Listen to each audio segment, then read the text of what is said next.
All right. Welcome. It's another episode of Your Daily Scrum. I'm professional Scrum trainer Ryan Ripley. That is professional Scrum trainer Todd Miller. We get together each and every day to help you do Scrum a little bit better. We're the co-authors of Fixing Your Scrum, Practical Solutions to Common Scrum Problems. We teach the catalog of scrum.org courses. You can find out all about that stuff in the description.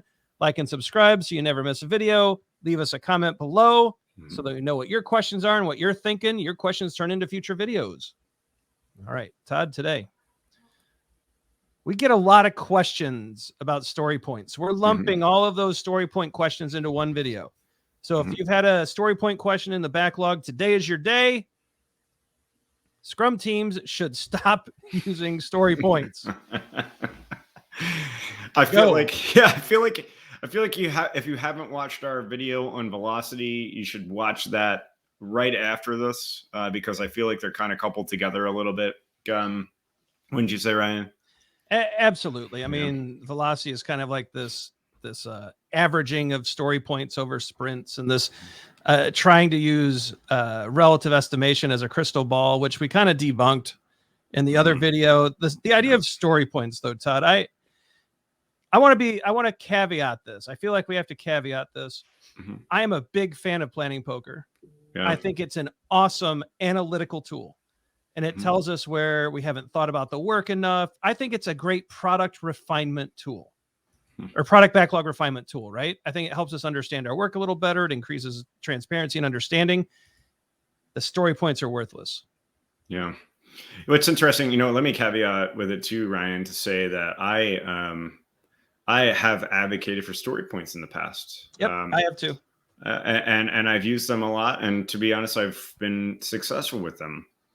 However, I felt like I specifically, and I usually don't have an easy time saying I did a good job of anything, but I felt like I did a really good job of using them in the sense of what they were created for, right?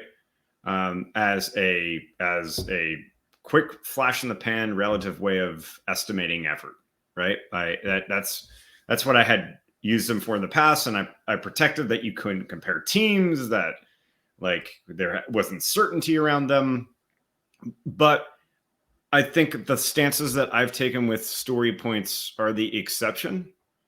I feel that a vast majority of the community have viewed them as some kind of predictive thing when they're assigned to a user story. And I feel like we're in a bad place with them now. Even the person that created story points said that Rod Jeffries, I think, is attributed with it, right? Says in his blog that it might have been the worst thing he ever did to Agile, right? So I think that you should stop using story points for anything else than the damage that they're causing places. And there are far better ways of giving long-term forecasts or even a sprint forecast, right? A lot of which we talk about a lot with Dan Vacanti, right? So what do you think about that? Here's what I think. I think this says it all. Right? That's what Ron Jeffries says about story points. I like to say that I may have invented story points, and if I did, I'm sorry now.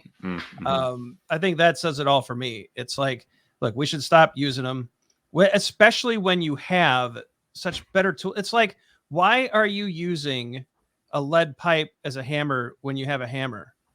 Or even like a nail gun, even better, right? Why are we using like a caveman tool? Yeah. A cave person tool, whatever you want to call it. Why are we just using a blunt object when we actually have these specialist tools called flow metrics that give us far better information, that can allow us to do things like Monte Carlo simulation and actually work into dates and use real maths that can actually work, right? As opposed to this made up stuff that's just not, they're anachronisms, right? Story points are an anachronism. If you want to look that up, it's a great fun. It's a fun word. Add it to your vocabulary. They're just not appropriate anymore. Yeah, it is really a retired practice, and you figure that Most teams that I work with were always kind of confused by it, even though we figured it out a little bit. Your stakeholders have no idea what a story point is. Why not start to use more modern? And to your point, you used a fancy word that I have to Google after this too. But why not use techniques that are in the terms of the people that you need to use them for it? Like, let's be honest with you. We need story points, t-shirt sizing, all this stuff we need to there's two questions that we use to answer them in the end is, let's do forecasting long-term for multiple items, right? Or we need forecasting to understand how much we can bring into a sprint. As an input into sprint planning. You've got far greater tools for that. If you're tracking flow metrics and looking at something like cycle time, throughput gives you that ability, right? It gives you that ability, and you don't need some funky number assigned to it. It's based on the reality of getting something done in accordance with your definition of done. It's real observable data. Yeah. That we can get out of all of the modern tools simply. Far more powerful than these made up points. And for those of you who stuck all the way to the end, anachronism is a thing belonging or appropriate to a period other than which it exists, especially a thing that is conspicuously old-fashioned. There's your word for the day. Yeah. Anachronism, old-fashioned. That's what I took. I think 20 years ago when Mike Cohn wrote the estimation book, and when Steve McConnell, who I may still promote story points, when they wrote their estimation books, this was the bee's knees, to use another anachronism. But now it's old. It's time to move flow metrics. When will it be done by Dan Vacanti? Yep. If you want to update the way that you estimate and to get story points out of your life for good, check out Vacanti's work, watch the YouTube videos, buy his book, check out the other YouTube videos we've done on this. It's time to get into the 21st century here on estimation and forecasting. 10-4, good buddy. All right.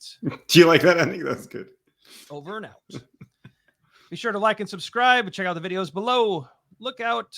We've got some socials. We've been we're getting a little edgy on Twitter, a little more professional on LinkedIn. We're too old for Instagram, but Facebook's fun. Videos are going to pop up. The algorithm thinks you'll like them. We do too.